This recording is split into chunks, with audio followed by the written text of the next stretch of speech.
Hey, all right. Welcome back down here to Bobby Bayou Forge down here in southeast Louisiana. So I posted my last video and I said that was going to be the last forge of the steak knife build, but that was incorrect. It's the last forge until I drill it to make the rainbow Damascus pattern. So here's the billet. I got it, if you remember, it was 3 inches long by about just barely, maybe 3/4 of an inch, maybe an inch. I think it was 3/4 of an inch wide. So I was able to stretch it out to 6 inches, and I got good width. It's 2 inches wide. Now I left it thick like this for a reason, and that's because a normal steak knife is only 50 thousandths thick. This is 350 thousandths thick, so that's going to give me a lot of material to work with. All right, so I'll be able to get a lot more width and a lot more length. But the way raindrop Damascus works is you put it in your milling machine, or you do it on a drill press. I have a milling machine, so I'll do it on a milling machine, and you pop little dimples. Not very deep, but just enough to go through a couple of those layers. And you're going to do that on both sides. And then when you put it back in the forge and you heat it up and you do your final press to length, width, and thickness, each one of them will flare out and form like a raindrop looking pattern. It's pretty cool. I've never done it. I've watched videos on it, and of course I've read up on it. I'm going to try it on this one because this is a volunteer blade. It's not an order, so if I do screw it up, it's not a major deal. And usually when I do screw something up, I can make something out of it anyway. So I'm going to put this in a milling machine, and I'll show you how that looks. So I got a rounded tip milling machine, and what that is, it's not a flat edge. It's actually blunt. It's rounded. So we're going to get this stuck in here. It doesn't even really need to be level because, like I said, you're basically just putting divots in the billet. I hit it with a hammer because I like to get it nice and tight. So turn your milling machine on. Run the piece down. I'm going to do it a little bit more in the middle. And just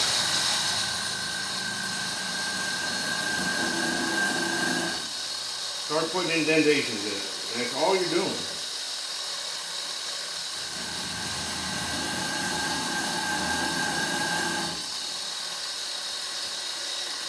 You don't need any kind of cutting oil.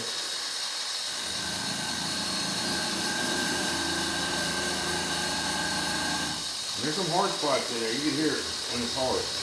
And you can just run right down the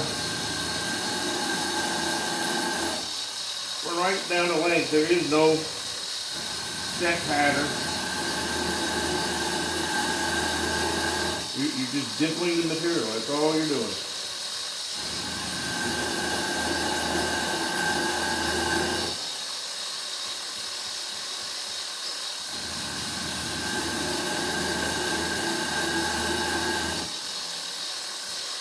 Like I said, you're going to do this on both sides.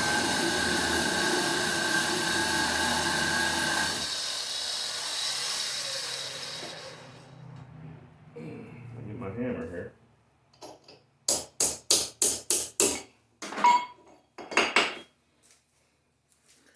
And basically that's what it looks like. Just a bunch of dimples. A bunch of little half drill holes. I'll do this to this side, I'll flip it over, I'll do that side, and then I'll put it back in. And like I said, it's not even completely finished ground yet.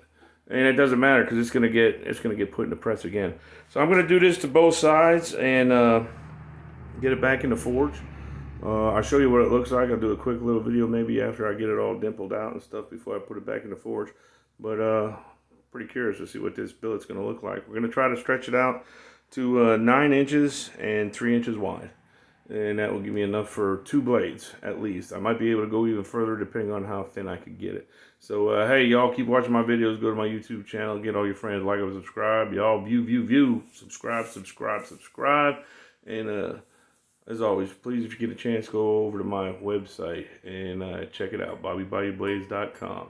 Make me famous for 2024. All right.